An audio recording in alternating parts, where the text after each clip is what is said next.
Open your eyes to the world all around you. Open your eyes. Open your eyes. This world is much more than the things that surround. I'm excited today to introduce our next video in the series of setting up your child for blessing.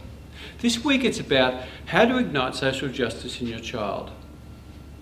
The theme is based around Jesus' beatitude when he said, "Blessed are those who hunger and thirst for righteousness, for they will be satisfied."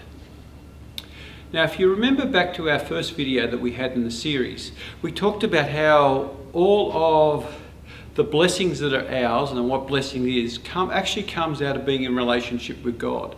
Blessing is a word that's connected to a covenant relationship. Now, a covenant relationship basically means that you're in relationship with God and your blessing comes from God himself, and God blesses. And it's out of a relationship with God that you're blessed. So that's what covenant basically is. And we tend to think that righteousness, from the Bible's perspective, comes out of this covenant relationship. If you can think about when Moses led the children of Israel out of Egypt, and then they ended up at Mount Sinai, and he went up the mountain, brought down the commandments. These 10 commandments were the basis of what the covenant was. That because God would be their God and protect and look after the children of Israel, they were to abide by a covenant relationship. This relationship was set around 10 commandments, or 10 basic rules. And in those rules, they were basically how to love God and how to love other people. Basically, that's what the 10 commandments were about.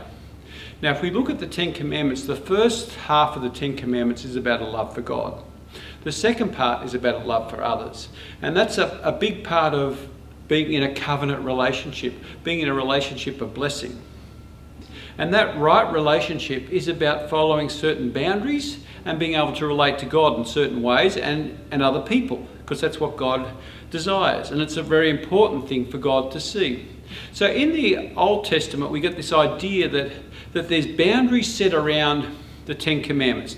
The boundaries in the sense that we don't want to go down that path because they will cause harm, and they're a thou shalt not basis rather than thou shalt do.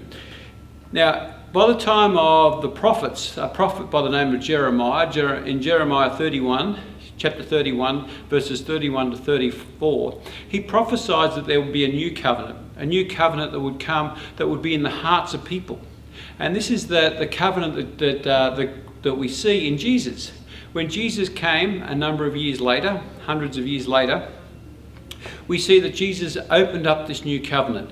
Now, he did that in many ways. He died upon the cross and his blood was shed. And he said, "This is the blood of the new covenant shed for you." He was establishing a new covenant, a covenant of how we should love rather than what we should not do. So this is how we could be in a right relationship with God. So if we think about it in these terms, that the old covenant was boundaries that we shouldn't do to show love. The new covenant was about how we can practically love other people and what we are to do in that love and how we are to show that love. Now, that's based upon Jesus' life, his teachings, and how he died for our sins and suffered for us. And he created a model how to live a righteous life, a life of love, a love for God and a love for other people. And that's the important thing to think about as we move forward, as a basis of teaching our kids what righteousness is or what social justice is moving forward. Now, Jesus was very careful about this, and he expanded a number of different teachings along that way. He told us to love one another as I have loved you. Obviously, how he loved us was sacrificial. He gave his life. He died upon the cross. He was proactive. He was merciful. He was gracious. He was kind. He was loving. But in everything, he was other-centered. He was centered towards God, the Father, and also centered towards people, that he would save them.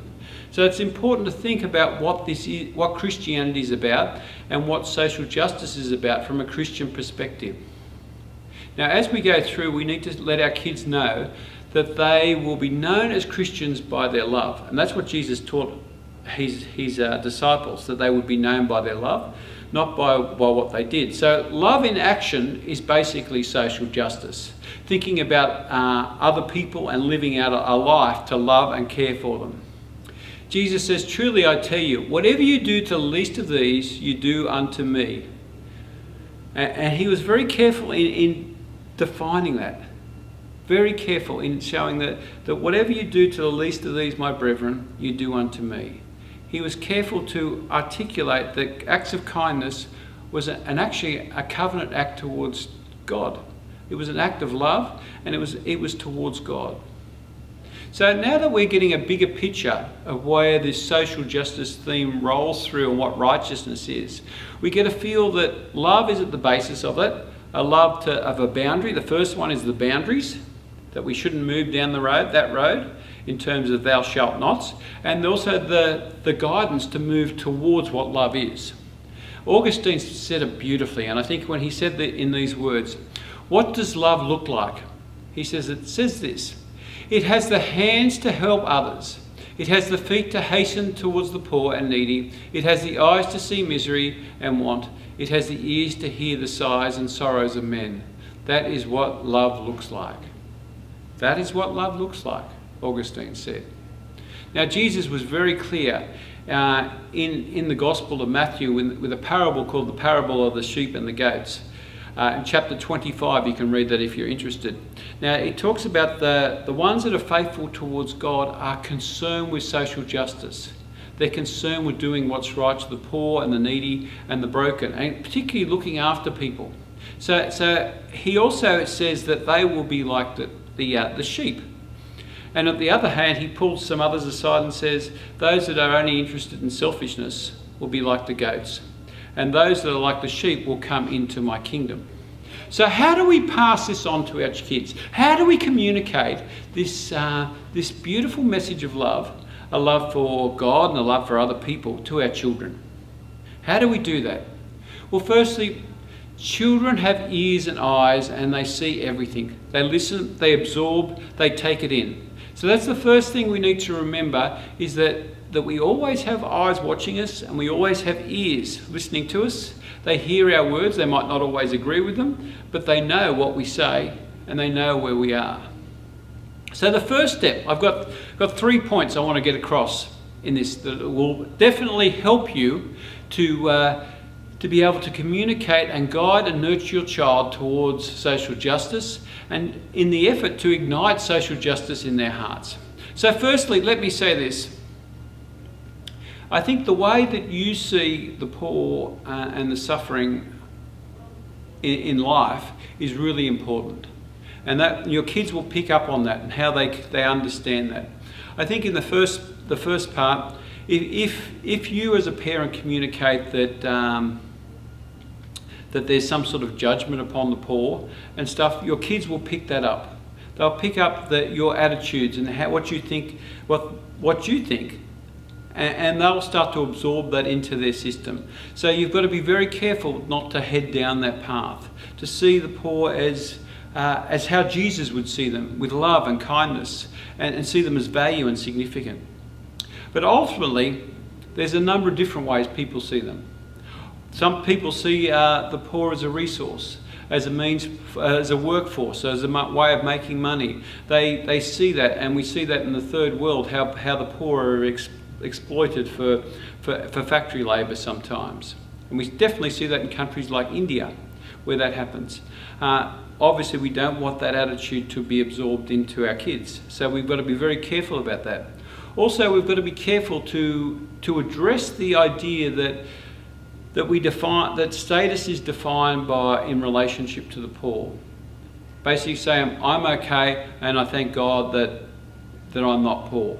That attitude should not mix. That's not the attitude of Jesus.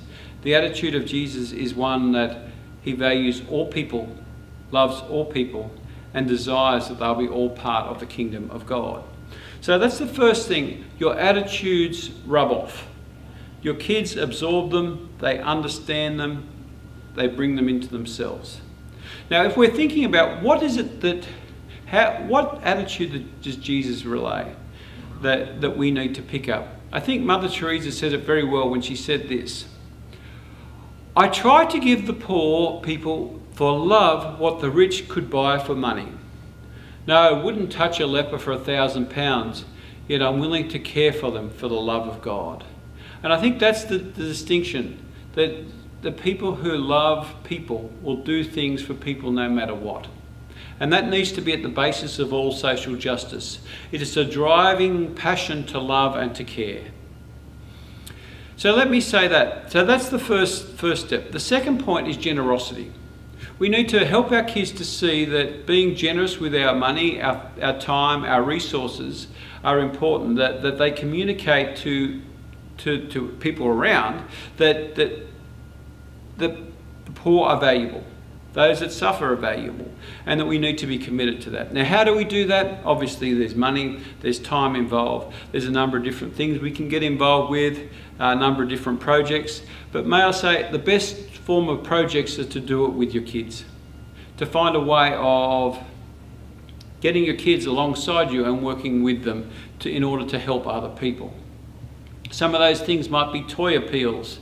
I know there's the shoebox appeal that goes around. That's not a bad appeal, that you can be involved with your son or your daughter collecting things and putting them in a shoebox, and make that a family task that you do together, and talk about how this will help the little child on the other side of the world. When they open this box, what they get out of it may be a great thing. So any of those appeals may be great. We have toy drives here at Wesley. We also do food drives.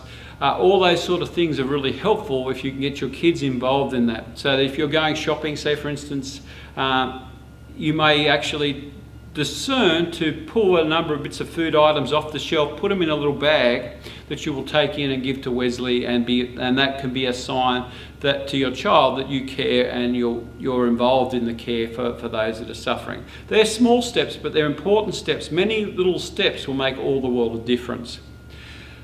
The type of things we may be able to get involved with is donations, maybe doing some charitable work with your kids in terms of maybe clothes drives, stuff like that, collecting different clothes, doing stuff like that, talking about how you can help your child give to another child is an important way moving forward. Of course, we've got things like mission trips and say doing fundraisers for mission trips. That's another way of doing it. We've got China Heart, which is now Heart for Kids, or be announced as Heart for Kids. That's an amazing ministry. You can get behind that and support that ministry. Excellent ministry. There's a whole stack of other ministries that are available that you could be involved in supporting towards mission work. So think about how you can support in terms of fundraise with your kids. Better still, think about how you can go on a mission trip with your kids, so that you might save up and make it a goal as a family to save this money as a special fund, put it aside, and you go overseas or go somewhere as part of a mission trip. So that's something that you could think of doing in terms of educating your kids in this way. One of the things that I've always loved compassion, and how powerful ministry that is, the monthly sponsorship that goes on the letter writing. I feel that's a really positive means for families to get involved with. With a compassion kid, what you do is you basically you sponsor a kid for once a month for 12 months, and I think it's about $40 odd a month. And as a family, you get letters. And they come across, and you get to write letters and they write them back, which is really good. But you can involve your kids in that process, and you can talk to them about sponsorship and what you do and how you give money in this way. But you can also ask them what they might want to put in the letters, what they might want to write in the letters, how they might want to communicate. You can read the letters out to the kids. And then at a certain point when they get to teenage years, you can encourage them, well, do you want to be involved in your own sponsorship? Do you want to sponsor a child yourself? Are you interested in that? So that's the second thing that we've been through.